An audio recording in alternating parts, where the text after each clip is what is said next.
TV KPM. Wah, banyaknya promosi best. Ada sale. Alamak, habis pula bateri. Aduh, lupa cas lah. Macam mana ni? Tak boleh nak call, tak boleh nak online. Tak apalah, kita letak tepi dulu. Charger pun tak ada ni. Assalamualaikum. Hai semua, selamat pagi. Anda sedang menonton Teras di Didik TV KPM bersama saya, Nisa K. Selama 1 jam ini, seperti biasa kita akan belajar satu lagi mata pelajaran yang best dan menarik. Topik kita hari ini, itu nanti Nisa akan beritahu. Kita akan tengok dahulu profil guru yang akan bersama-sama dengan kita. Jom sama-sama kita saksikan.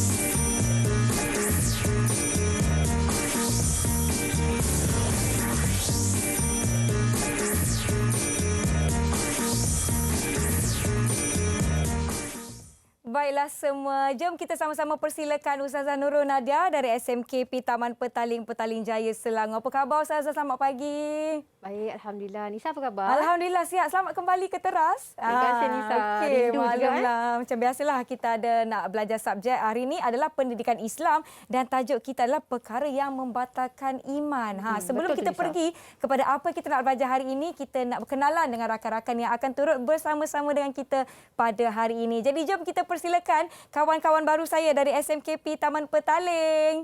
Assalamualaikum. Hai. Assalamualaikum semua, selamat pagi. Wah, semuanya manis-manis, tersenyum manis je semua. Jadi kita nak berkenalan dahulu dengan mereka. Boleh tak kita mulakan dengan Adlin? Saya kira Adlin ni dia tidak berseorangan. Dia berdua. Kenapa tu? Jom kita berkenalan dengan mereka. Silakan. Assalamualaikum kepada Kak Nisa dan Ustazah. Saya Nur Azrin Khairin binti Johidi dan ini kembar saya. Saya Nur Adeline Khairin binti Johidi dan kami berdua daripada SMK Perempuan Taman Petaling. Baiklah, terima kasih Adlin dan Azrin. Bertemu lagi kita ya, kembar kita ni. Baiklah, seterusnya kita ada Adriana. Silakan Adriana. Assalamualaikum Kak Nisa dan Ustazah. Saya Nadia binti Muhammad Syaril dari SMK Taman Petaling. Baik, terima kasih Adriana. Kemudian kita ada Syamimi. Silakan Syamimi.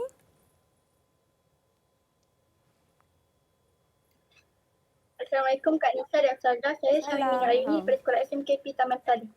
Baik, terima kasih. Seterusnya kita persilakan Diana. Assalamualaikum Kak Nisa dan Ustazah. Saya Nuriana Syahra binti Muhammad Azhar. Saya dari SMKP Taman Petaling. Baik, terima kasih Diana. Kemudian kita ada Fatin. Silakan Fatin.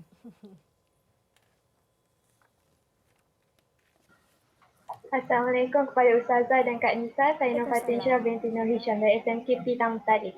Baik, terima kasih. Dan yang terakhir sekali kita ada rakan kita yang bernama Rita. Silakan. Assalamualaikum kepada Ustazah Nadia. Saya Syaliza binti Razan dari SMKP Taman Petaling. Baiklah, itu dia, kita ada 7 pelajar yang akan bersama-sama kita. Puteri-puteri, 7 orang puteri-puteri dari SMKP Taman Petaling akan bersama-sama dengan kita pada hari ini. Dan tajuk kita adalah perkara yang membatalkan iman. Apa yang sebenarnya kita nak belajar hari ini Ustazah? Baiklah Nisa, Assalamualaikum warahmatullahi wabarakatuh. Salam. Bismillahirrahmanirrahim. Allahumma salli ala Sayyidina Muhammad wa ala ali Muhammad. Baiklah Nisa, tadi Ustazah nampak Nisa kehabisan bateri dah habis pula. Betul, lupa pula nak cas Ustazah. Okey.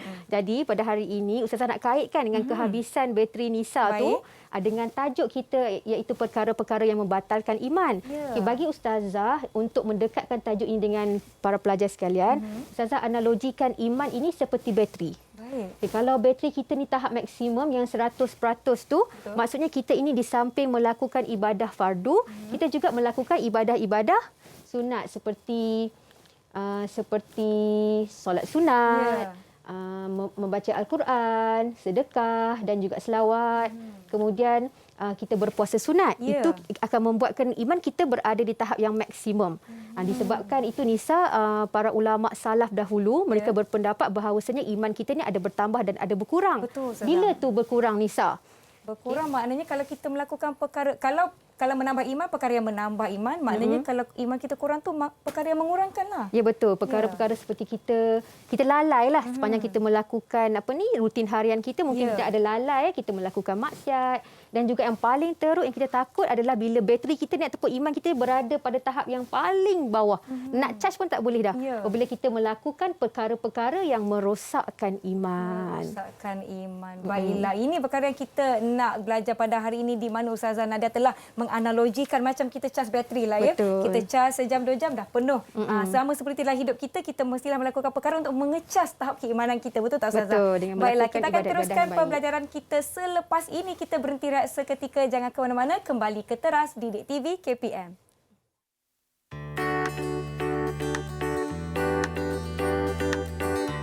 Iman bererti percaya kepada Allah Subhanahu Wa Taala. Sebagai umat Islam, kita hendaklah mengawal diri daripada melakukan perkara yang dilarang oleh Allah Subhanahu Wa Taala. Cara menjaga iman adalah seperti mengucap dengan lisan, meyakini dengan hati, mengamalkan dengan perbuatan atau tindakan. Apa yang saya fahami tentang keimanan secara ringkasnya adalah keyakinan terhadap wujudnya Allah dengan hati yang dilafazkan dengan kata-kata dan dilaksanakan dengan amalan. Selain itu, iman juga merupakan kurniaan Allah terhadap hamba-hambanya dan merupakan nikmat yang paling besar dan tiada bolak-baliknya untuk dibandingkan dengan harta seisi dunia. Iman adalah sesuatu perkara yang amat sulit untuk dijaga. Namun, sebagai seorang umat Islam, kita hendaklah berusaha sedaya upaya untuk menjaga keimanan kita. Seperti yang kita tahu, terdapat 6 perkara di dalam rukun iman. Jika kita tidak percaya akan rukun iman ini, maka iman kita akan terbatal. Iman terbatal disebabkan oleh tidak percaya atau ragu-ragu dengan perkara yang berkaitan dengan ketuhanan. Jadi, bagaimanakah kita hendak memelihara atau menjaga keimanan tersebut? Antaranya, kita hendaklah berdoa dan memohon petunjuk Allah agar sentiasa beristiqamah di atas agama Islam. Selain itu, kita juga hendaklah melakukan amalan soleh seperti bersedekah atau membaca Al-Quran untuk mengukuhkan keimanan. Kita juga hendaklah sentiasa beristighfar dan mohon ampunan daripada Allah.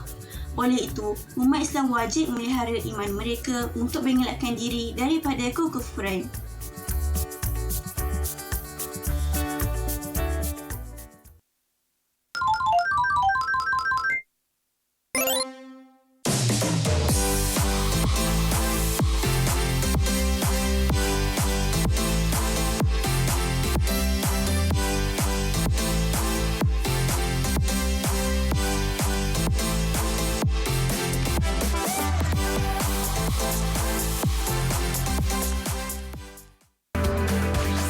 Didik TV KPM. Didik TV KPM.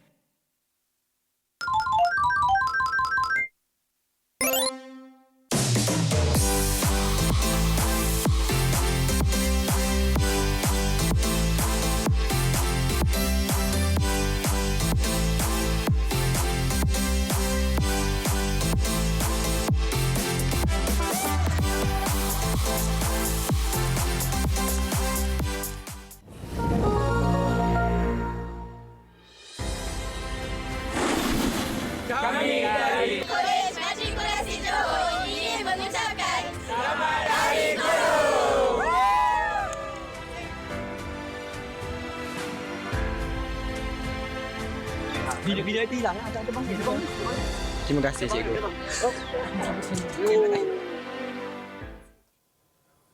Terima kasih kerana masih menonton Teras di Didik TV KPM bersama saya Nisa. Terima kasih di atas kiriman video ucapan terima kasih cikgu dari rakan-rakan dari Kolej Matrikulasi Johor. Baiklah Ustazah Nadia, sebelum kita teruskan dengan sesi pembelajaran kita, saya nak jemput Ustazah untuk kita sanitasi dahulu tangan kita. Baiklah. Dengan melazimkan norma baharu ya, demi menjaga keselamatan diri dan juga orang sekeliling. Okey, baiklah saya pula ya. Baik.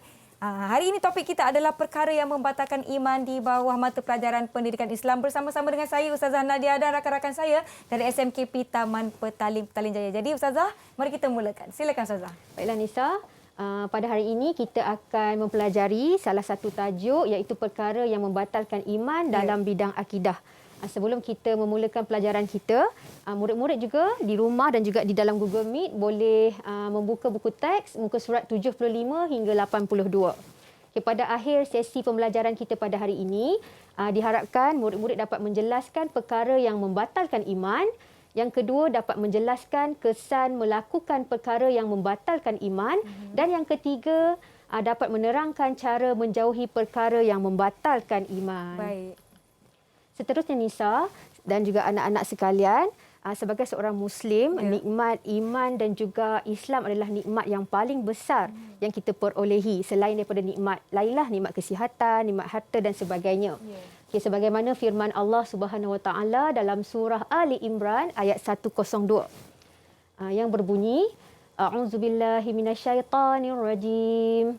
Ya ayyuhallazina amanu taqullaha haqqa tuqatih wa la tamutunna illa wa antum muslimun.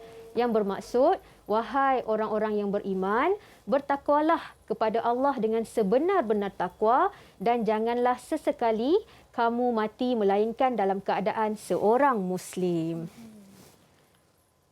Baiklah, seterusnya Nisa, kita nak dengar celoteh daripada anak-anak kita dalam Google Meet ni. Boleh tak Ustazah nak tanya pada kamu, ini adalah sebahagian daripada perkara-perkara yang boleh membatalkan iman kita. Jadi kita boleh tak tanya pada anak murid kita, apa yang dikatakan dengan murtad? Siapa boleh kongsikan? Ada tak yang boleh bagi pandangan dengan apakah yang dimaksudkan dengan murtad? Okey, Adriana, silakan. Silakan Adriana. Murtad bermaksud keluar dari sesuatu agama atau masuk ke agama, keluar daripada agama tu. Okey, maksud Adriana tu seseorang itu dia keluar daripada agama Islam. Seterusnya ada sesiapa yang boleh berkongsi dengan Ustazah apakah yang dimaksudkan dengan etis? Siapa tahu etis ni apa? Boleh kongsikan dengan kami. Boleh tak sesiapa yang tahu apakah yang dimaksudkan dengan etis? Okey, etis ni adalah golongan yang tidak mempercayai Tuhan. Okey, seterusnya apakah yang dimaksudkan dengan amalan sihir? Okey. Apa yang dimaksudkan dengan sihir? Ni selalu ni kita baca kat mana-mana. Okey, Syamimi, silakan. Sihir ialah perbuatan yang memudaratkan orang lain dengan bantuan jin, contohnya seperti santau. Okey, bagus. Okey, sihir adalah perbuatan yang melibatkan jin lah untuk memudaratkan orang lain ataupun dia untuk kita kata menipu orang lain dan sebagainya. Seterusnya syirik. Siapa boleh kongsikan siapa boleh kongsi apa itu syirik? Okey, baiklah Fatin ke Adlin tadi. Okey, Fatin, silakan. Syirik ialah perbuatan menyekutukan Allah dalam apa jua bentuk, sama ada dari perkataan, pegangan, perbuatan dan iktikad, iaitu menjadikan sesuatu yang lain sekutu dengannya. Okey, bagus. Fatin, maksudnya kita ni menyekutukan Allah sama ada dari segi zat, sifat ataupun perbuatan. Okey, seterusnya yang last sekali. Okey, khurafat. Apakah yang dimaksudkan dengan khurafat? Okey, Adlin. Silakan Adlin. Saya tak yakin je nak angkat tangan. Okey, Adlin, silakan. Khurafat dimaksudkan dengan kepercayaan dan perbuatan karut yang dianggap mempunyai hubungan dengan agama Islam, sedangkan pada hakikatnya bertentangan dengan tauhid dan syariat.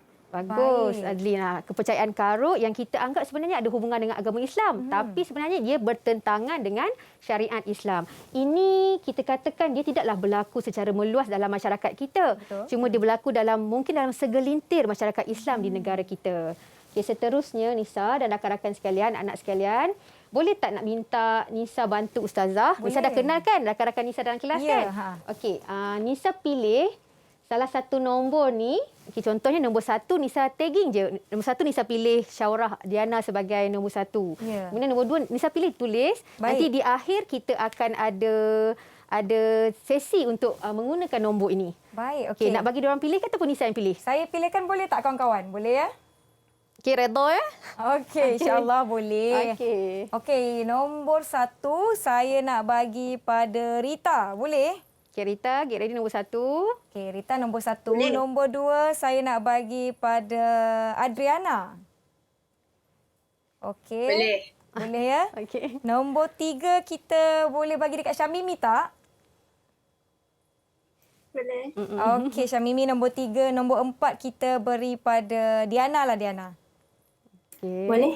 Okey, baik. Nombor 5, saya nak bagi pada pasangan kembar. Tulis better than one, Ustazah. Okey. 2 minda mungkin lebih baik daripada 1. Betul. Kita lihat nombor 5 ya. Okey, si kembar nombor 5. Dan yang terakhir sekali nombor 6 kita nak bagi pada Fatin. Okey, terima kasih Okey, Anissa. saya dah pilihkan nombor untuk rakan-rakan saya, Ustazah. Baiklah, okey, kita teruskan ya. Seterusnya, ini kita masuk khusus kepada tajuk kita. Okey, perkara-perkara yang batal iman ataupun iman boleh terbatal melalui 3 cara. Ya. Okey, tapi Ustazah dah rangkumkan di dalam akronim 1I, 2P. Okey, 1I ni kita tengok. 1I, I adalah i'tiqad. I'tiqad ini adalah kepercayaan ataupun yang melibatkan keimanan dalam hati. Ya. Okay, nanti kita akan tengok dengan lebih lanjut lagi lah. Okay, seterusnya, P yang pertama adalah perkataan dan juga P yang kedua adalah perbuatan. Okay, dah bersedia semua? Mari kita tengok apa itu perkara-perkara yang membatalkan iman. Okay, iman dari segi i'tiqad, ya, perkara yang membatalkan iman dari segi i'tiqad ialah tidak percaya atau ragu-ragu dengan perkara yang berkaitan. Yang pertama, al-uluhiyah, iaitu yang berkaitan dengan ketuhanan. So, jadi kalau kata ada soalan ataupun apa-apa perkara yang berkaitan dengan ketuhanan, kita kategorikan dia sebagai al-uluhiyah. Kemudian yang kedua adalah kenabian.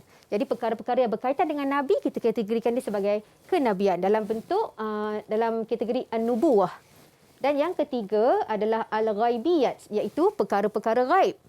Dan yang keempat, asy-syariah, iaitu yang berkaitan dengan perundangan Islam. Yeah. Jika kalau ada perkara-perkara yang ragu-ragu dalam kepercayaan kita, dalam aspek i'tiqad, dia terbahagi kepada 4 perkara ini. Seterusnya kita akan tengok satu persatu.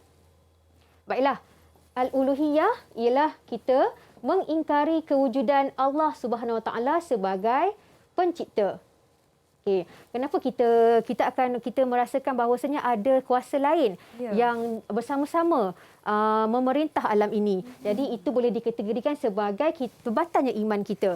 Okay, seterusnya kita mengingkari sifat kesempurnaan Allah seperti Maha mendengar dan juga Maha melihat. Okay, kita tak percaya bahawasanya Allah ini Maha mendengar walaupun dalam keadaan tersembunyi dalam hati kita Allah mampu untuk mendengar. Okay, seterusnya yang ketiga iaitu menyifatkan Allah dengan sifat-sifat yang tidak layak bagi Allah. Okay, contohnya apa ni sifat yang tidak layak bagi Allah? Contohnya apa-apa sifat yang tidak sempurna. Kalau kita katakan di sini Allah Maha mendengar, betul tak? Ya, betul. Okay, kemudian Allah Maha melihat. Jadi mungkin kita menyifatkan Allah dengan perkataan yang bertentangan dengan mendengar. Tuli, somman dalam bahasa Arab. Kemudian kita kata kepada Allah ini buta, iaitu a'ma dalam bahasa Arab, kan itu tidak boleh begitu. Jadi seterusnya adalah meyakini kewujudan kuasa lain yang memerintah alam ini. Sama tadi kita ni ragu-ragu dalam hati kita bahawasanya Allah ini ada orang lain pula yang ada kuasa lain pula yang memerintah alam ini. Okey, baiklah Nisa. Seterusnya kita melihat kepada surah Al-Ikhlas ayat 1 hingga 4. Okay, para ulama mentafsirkan bahawasanya surah Al-Ikhlas ini walaupun dia pendek, hanya ada 4 ayat sahaja, tapi surah ini mampu memurnikan ataupun mentauhidkan Allah Subhanahu Wa Taala. Okey, mari kita baca surah Al-Ikhlas. Yang pertama, ayat pertama ialah a'udzubillahi minasyaitonirrajim. Qul huwallahu ahad. Maksudnya katakanlah dia Allah yang Maha Esa. Allahus Samad. Allah tempat kita meminta sesuatu. Seterusnya lam yalid wa lam yulad. Dia tidak beranak dan tidak pula diperanakkan. Dan seterusnya walam yakul lahu kufuwan ahad. Tidak ada sesuatu pun yang setara dengan Allah Subhanahu Wa Taala. Jadi misalkan kalau kita nampak soalan-soalan jika ditanya kepada anak murid kita, mungkin ini boleh jadikan sebagai bahan tambahan dalam mereka menjawab soalan berkaitan dengan al-uluhiyah.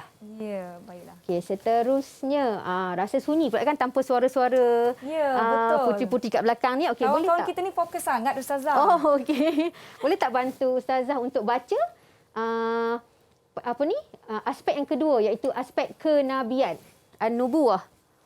Kita nak Macam mana panggil yang atau mereka yang nak angkat tangan? Boleh tak angkat tangan, volunteer? Siapa nak cuba? Kalau tak nak angkat tangan, Kak Nisa akan panggil. Okey, Azrin. Okey, Azrin, silakan Azrin. Okey, Azrin. An-Nubuwah. Baiklah. Yang pertama, mengingkari kenabian dan kerasulan salah seorang atau semua nabi dan rasul. Yang kedua, mengingkari kerasulan Nabi Muhammad SAW sebagai rasul dan nabi yang terakhir.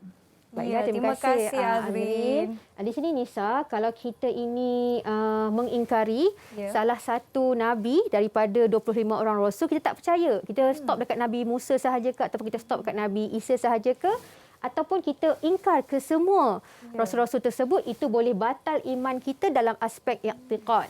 Dan seterusnya kita tak percaya Nabi Muhammad ini sebagai rasul yang terakhir. Itu juga boleh membatalkan iman kita. Okay, seterusnya Nisa. Okay, di sini Ustazah ada bagi sedikit info kepada anak-anak di rumah dan juga anak-anak di dalam Google Meet. Okay, kalau kita lihat di sini, ada ulama yang menyatakan bahawasanya para rasul ini dan juga nabi yang di bawah ni 124,000 orang.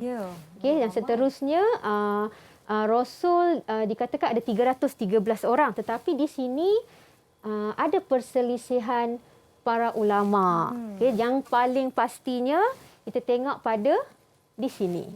Maksudnya kita yang wajib kita ketahui adalah 25 orang rasul dan 5 orang rasul adalah rasul ulul azmi. Okey, di sini Nisa, anak-anak murid ni boleh tak kita minta diorang nyanyikan lagu? So dalam kelas, kalau kat kelas diorang selalu menyanyikan lagu. Ada 25 orang rasul lah, para malaikat lah. Okey, jadi boleh tak kita nak minta diorang ni menyanyikan lagu? Lagu 25 rasul boleh ya, boleh tak? Ya Rita, nak menyanyi ke? Silakan. Ustazah? Ya. Ya saya. Boleh tak saya nak bagi cadangan? Okey, cadangan apa? Kami tak nak menyanyi, tetapi kami nak menyampaikan sebuah pantun. Wah. Boleh tak Nisa? Lagi bagus. Nisa suka pantun-pantun ni. Jadi jom kita dengarkan pantun kawan-kawan kita dari SMKP Taman Petaling. Silakan. Okey, teruskan Rita.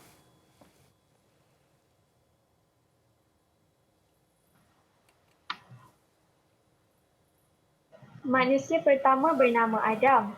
Idris putera bagi Kabil dan Ikrimah. Nabi Nuh sesudah Idris dan Adam, dan Hud pula menegakkan agama. Baik. Kenali Nabi Soleh Ibrahim, Nur Ismail juga seterusnya. Dicipta oleh Allah yang Rasul, wajib beriman semuanya. Okey, bagus. Seterusnya. Nabi Ishak seorang dermawan, dikurniakan anak Yakub namanya. Yusuf tampan mampu tertawan, Ayub pula penyabar orangnya. Wah, okey, baiklah. Lagi? Ada lagi? Kitab Al-Quran bagai peneman dari kuasa Maha Esa. Adanya Nabi Daud Sulaiman, termasuk juga Ilyas Ilyasa. Okey, bagus. Ini Rasul terakhir, sumbangan diberi juga Jasmin. Yunus Zakaria 5 terakhir, dengan Yahya dan Isa. Ya. Okey, terima kasih semua. Dah habis ya? Kalau ada lagi tak yang belum berpantun? Rasa macam tak. Diana. Oh, Diana. Silakan Diana. Okey, silakan Diana. Bersikap jujur sepanjang masa, terutama ketika berjual beli. Cintailah Nabi Syuaib dan Musa, ingati juga Harun Zulkifli. Rasakan Nisa kan macam ada seorang Nabi yang belum mereka sebut Nisa. Ya, betul tu. Agak-agak kalau kawan-kawan sedang berpantun tadi, ada tak seorang nama Nabi yang kamu belum sebut? Siapa boleh kongsikan? Siapa yang boleh sebutkan nama Nabi kita? Clue dia Nabi yang terakhir. Ya. Adakah Nisa nak berpantun ke? Nanti saya akan buat pantun untuk kita semua, tapi nak tengok jawapan daripada kawan-kawan kita. Betul ke tidak ni? Okey, Nabi apa yang belum lagi disebut oleh kamu? Adeline ke Azrin? Nabi terakhir Nabi Muhammad. Nabi yang terakhir adalah Nabi Muhammad sallallahu alaihi wasallam. Okey, bagus. Diharapkan boleh kita sama-sama refresh baliklah kan nama-nama nabi kita yang telah disebut oleh rakan-rakan kita dalam Google Meet ini. Betul. Dan ada banyak cara untuk kita mengingati 25 nama nabi-nabi yang wajib kita ketahui seperti dalam lagu dan sebagainya. Saya kalau sebut 25 nabi ni automatik Adam, Idris, nanti sampai ke 25. Baiklah, kita akan berhenti seketika. Yang di rumah jangan ke mana-mana. Kita akan kembali selepas ini di Teras Didik TV KPM.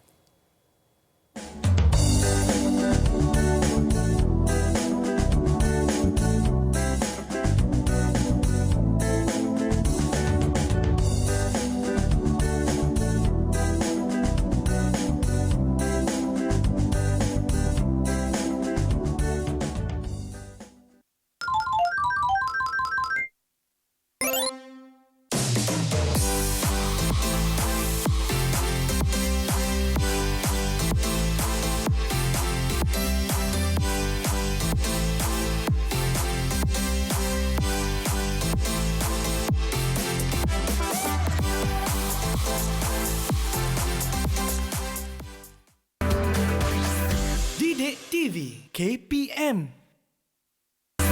Didik TV KPM.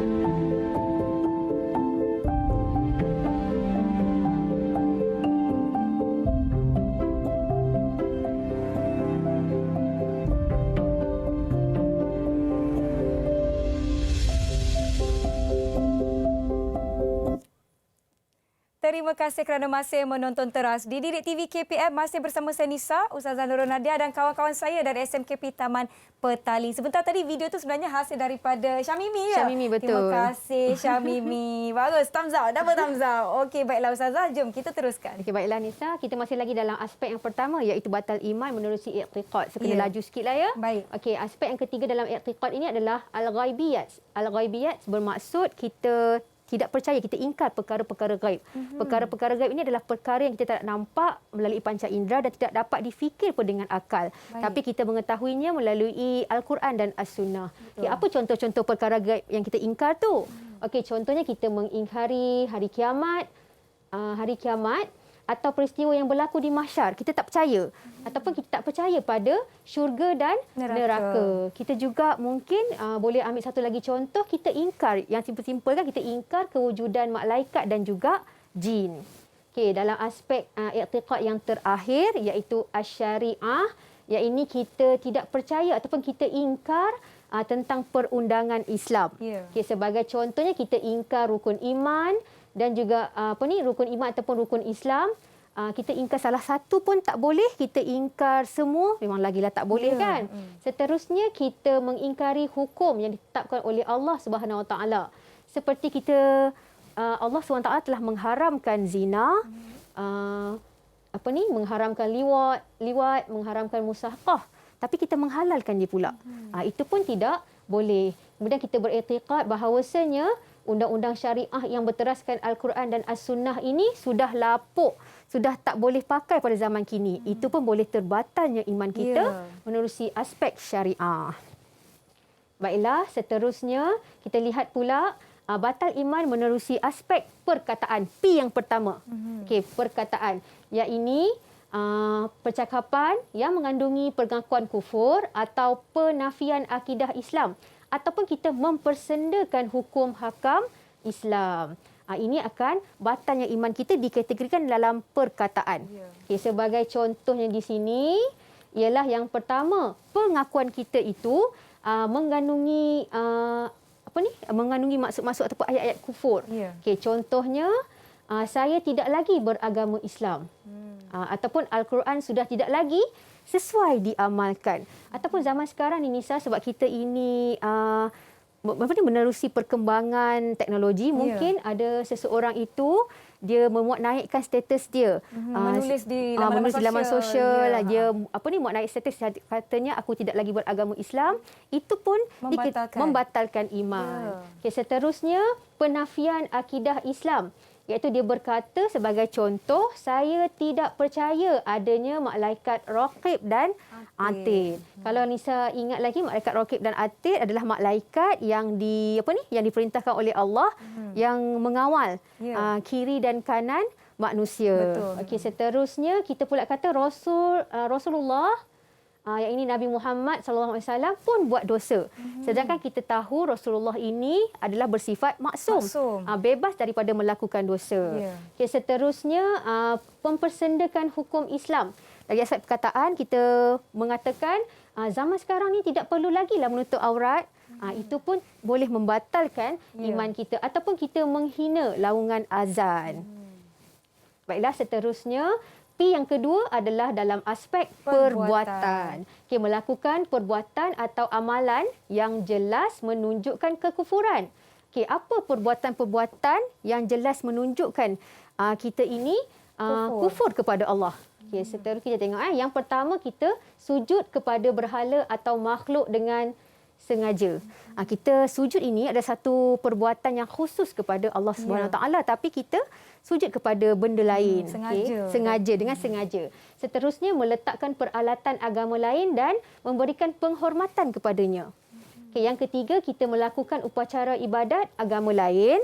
Dan yang keempat, contoh yang keempat, mengoyakkan mushaf Al-Quran atau meletakkan Al-Quran ini di tempat-tempat yang tidak selayaknya. Ini antara contoh, Nisa, kalau anak murid kita boleh memberikan contoh lain yang kita katakan dia selari dengan aspek perbuatan, itu pun akan diterima juga.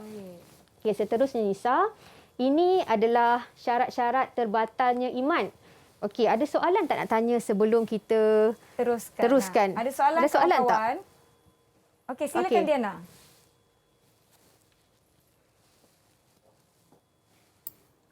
Ustazah, kalau seseorang tu buat perkara-perkara yang Ustazah cakap tadi, memang batal lah iman seseorang itu. Okey, baiklah, terima kasih Syarah. Syarah tanya rakan-rakan di rumah, kalau dia melakukan perkara-perkara yang yang Ustazah sebutkan tadi dari segi aspek i'tiqad, perkataan, perbuatan, adakah ianya terbatal iman seseorang itu? Okey, di sini sesuai dengan slide kita yang seterusnya ini, iaitu Islam juga menggariskan syarat-syarat bagaimana iman itu dikatakan terbatal. Okey, kita tengok yang pertama, seseorang itu mengetahui perkara yang dilakukan membawa dirinya kufur kepada Allah Subhanahu Taala. Maknanya dia tahu apa yang dilakukan tu kufur ni, tapi dia buat juga. Betul, betul. Sebabnya kalau di sini juga, Nisa, kalau katakan perbuatan dia itu dalam aspek tersembunyi, tapi kalau aspek dilakukan secara terang-terangan, dia sembah apa-apa sesuatu yang tak selayaknya, kita boleh dikatakan sebagai terus terbatal iman dia. Okay, seterusnya, seseorang itu mengingkari perkara asas dalam Islam. Apa perkara-perkara asas dalam Islam? Contohnya, kawan-kawan, ada yang boleh kongsikan perkara-perkara asas. Apakah perkara-perkara asas dalam Islam? Saya bagi clue Ya. Rukun iman. Boleh sebut tak salah satu rukun iman, ataupun kawan-kawan nak sebut semua pun bagus. Boleh kongsikan? Adriana. Adriana boleh kongsikan rukun iman. Kejut Adriana. Okey, Adriana, boleh kita kongsikan salah satu daripada rukun iman? Beriman kepada apa, Adriana? Oh, mic dia tak berfungsi ke? Okey, mungkin si kembar. Okey, ya. Ya, silakan Adriana. Rukun iman ada 6. Percaya kepada Allah, percaya kepada malaikat, percaya kepada kitab Al-Quran, percaya kepada Rasul, percaya kepada hari kiamat, dan yang terakhir percaya kepada qada dan qadar. Oh, bagi semua. Bagus, Adriana. Okay, terima kasih, Adriana. Terima kasih. Di sini kalau kita tengok kan, sifir rukun iman tu sendiri. Kalau 6 tolak 1 sepatutnya 5 kan? ya. Tapi kalau rukun iman ni kita ingkar 6 tolak 1 kosong. Dah tak boleh dah diselamatkan nanti. Okey, seterusnya yang ketiga, iman boleh terbatal apabila seseorang itu melakukan perkara yang jelas bawa kepada kufur. Itulah yang Ustazah katakan tadi. Kalau di sini mungkin yang pertama itu dia tahu tapi dia melakukan perkara itu yang berlaku itulah tersembunyi. Tapi di sini adalah perkara itu jelas. Sembah sesuatu ataupun mengoyak mushaf itu kan jelas menunjukkan kekufuran. Jadi itu boleh terbatalnya iman. Seterusnya yang keempat adalah melakukan sesuatu perkara dengan sengaja dan pilihan sendiri tanpa sebarang paksaan. Maksudnya kalau kita imbas kembali sirah keluarga Ammar bin Yasir kan, ibunya Sumayyah, wanita pertama ataupun insan pertama yang kita panggil meninggal syahid kerana mempertahankan Islam. Juga bapa kepada Ammar juga syahid kerana mereka bertiga ini adalah di bawah, kalau tak silap Ustazah, di bawah Abu Lahab. Jadi ketika itu mereka ini kan menentang Islam. Jadi Abu Lahab ini meminta Sumayyah, Yasir dan juga Ammar untuk mengatakan bahawasanya Nabi Muhammad itu bukan Rasul dan juga Allah itu bukan Tuhan, bukan satu-satunya Tuhan. Jadi kita tengok pada ketika itu Sumayyah ditombak, Yasir juga mati. Ammar sahaja ketika itu dia menyebut nama lain selain daripada Allah SWT. Jadi dia terselamat ketika itu. Dan kita tengok di sini nombor 4 itulah Ammar itu dipaksa, bukan Ammar sukarela untuk keluarkan dirinya ataupun menyatakan ada Tuhan selain daripada Allah. Okey, seterusnya baiklah. Kita tengok kalau setiap hari ini adalah kalimah syahadah. Betul. Okay. Setiap hari kita akan memperbaharui syahadah kita. Dalam solat 5 waktu kita akan sentiasalah mengucap asyhadu alla ilaha illallah wa asyhadu anna Muhammadar Rasulullah. Okay, ada hadis yang diriwayatkan oleh Abu Daud di mana dalam hadis tersebut berbunyi man kana akhira kalamihi la ilaha illallah dakhalal jannah. Yang bermaksud di sini sesiapa yang pada akhir kalamnya seseorang itu sempat mengucapkan la ilaha illallah, maka bolehlah dia ataupun dimasukkan dakhalal jannah, masuklah seseorang itu ke dalam syurga. Boleh tak kita nak dengar anak-anak murid kita ini mengucap 2 kalimah syahadah? Kalau ramai-ramai boleh ke Nisa? Boleh tak on mic? Semua on mic. Kita sama-sama mengucapkan 2 kalimah syahadah. Anak-anak di rumah juga boleh sama-sama untuk mengucapkan kalimah syahadah. Semua semua mari kita. 1, 2, 3. Asyhadu alla ilaha illallah wa asyhadu anna Muhammadar Rasulullah. Tiada Tuhan yang disembah melainkan Allah dan Nabi Muhammad itu pesuruh Allah. Alhamdulillah. Okey, terima kasih semua. Terima kasih semua. Baiklah, kita akan bertindak seketika sebelum kita teruskan sesi pembelajaran kita. Jangan ke mana-mana, kembali selepas ini di Teras Didik TV KPM.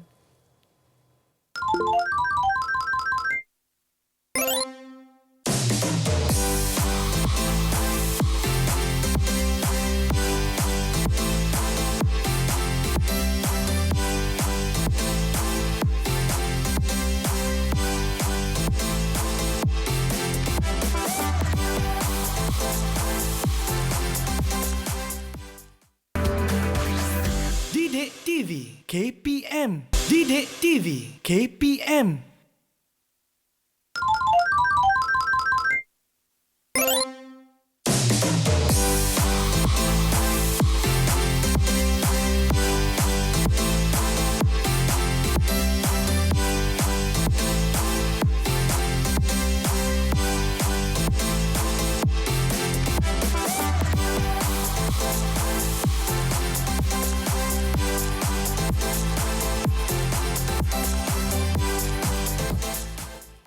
kembali menonton teras di Didik TV KPM, masih bersama saya Nisa, Ustazah Nurul Nadia dan juga kawan-kawan saya dari SMKP Taman Petaling, di mana hari ini kita membincangkan topik perkara yang akan membatalkan iman. Jadi Ustazah, jom kita teruskan.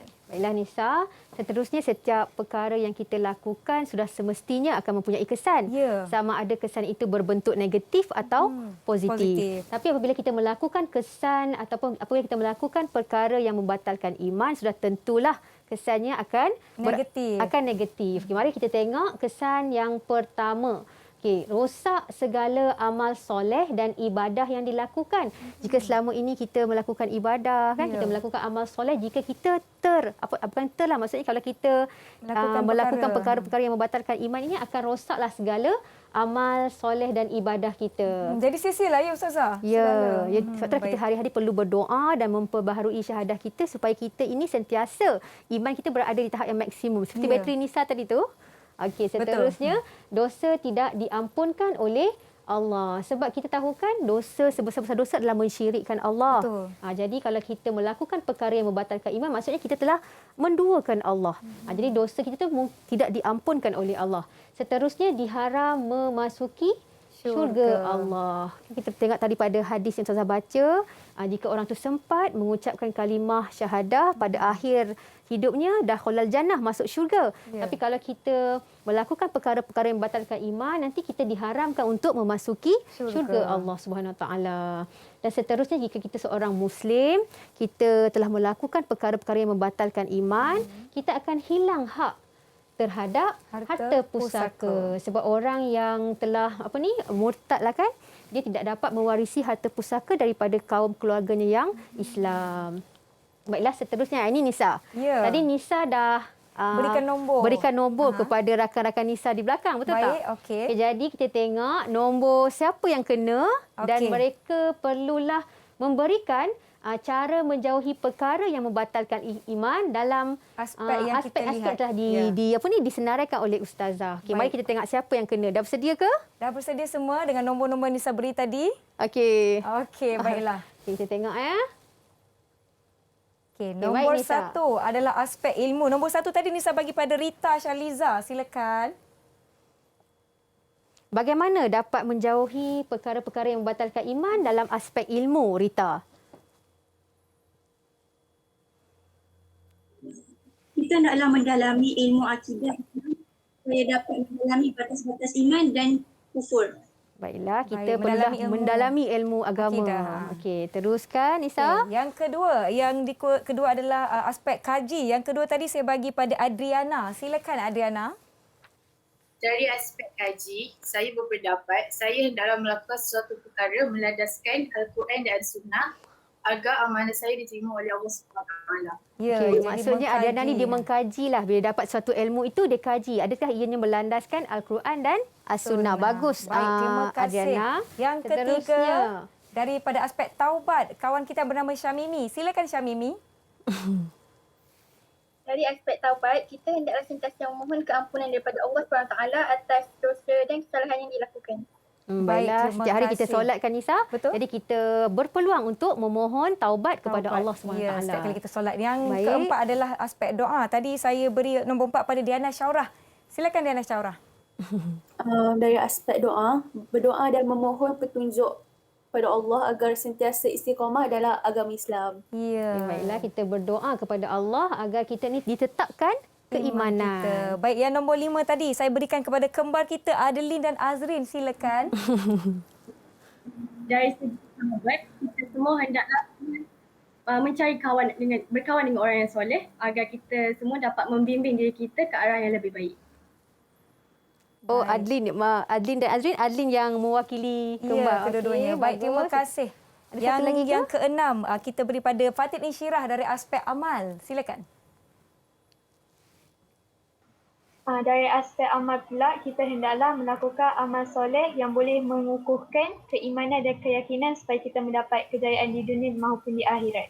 Baiklah, terima kasih kawan-kawan kita dari SMKP Taman Petaling Jaya. Itu dia, kita dah belajar setakat ini perkara-perkara yang membatalkan iman dari aspek iktikad, perkataan dan perbuatan dan juga syarat. iman itu terbatal. Batal, Sesungguhnya Allah itu Maha mengasihi, Maha mengampun. Selagi kita bertaubat, insya-Allah akan diterima kita diampunkan dosa-dosa kita, insya-Allah. Baiklah Ustazah, sebenarnya kita telah pun tiba di hujung rancangan. Okey. Seronok sangat belajar, tak sedar pun waktu dah berlalu dan sungguh-sungguh cemburu dengan kita. Jadi mungkin Ustazah boleh berikan sedikit rumusan ataupun kata-kata akhir untuk semua yang menonton. Silakan Ustazah. Okey, baiklah Nisa dan juga penonton sekalian.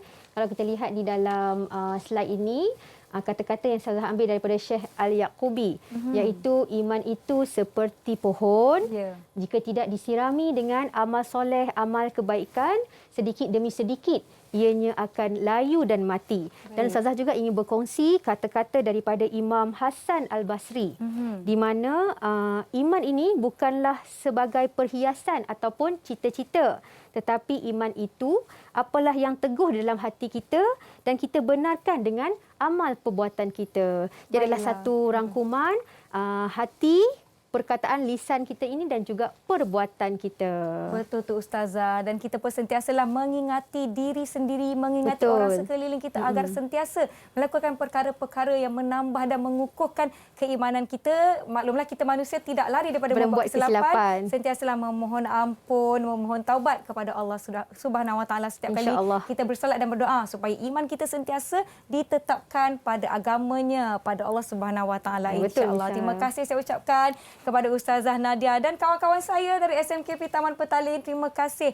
kerana membantu dalam sesi pembelajaran kita hari ini. Yang di rumah, terima kasih kerana menonton. InsyaAllah kita akan jumpa lagi di episod akan datang teras di Didik TV KPM. Saya Nisaki. Assalamualaikum. Bye. Nama saya Nadira binti Muhammad Syarif dari SMKP Taman Petalin akan menerangkan konsep beriman dari kisah Ashabul Kahfi.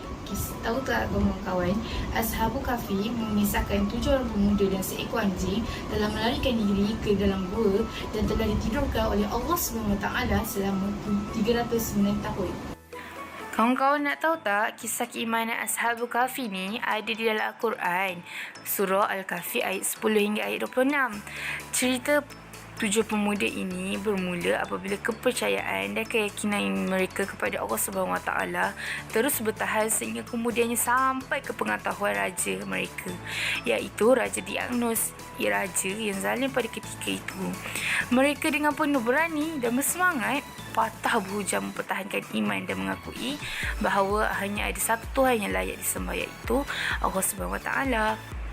Firman Allah dalam Al-Quran surah Al-Kahfi ayat 13 yang bermaksud, kami ceritakan kepadamu wahai Muhammad perihal mereka dengan benar. Sesungguhnya mereka itu adalah pemuda-pemuda yang beriman. Kesimpulannya, 7 pemuda sanggup berkorban dan tidak sama sekali takut kepada raja mereka demi pertahankan keimanan.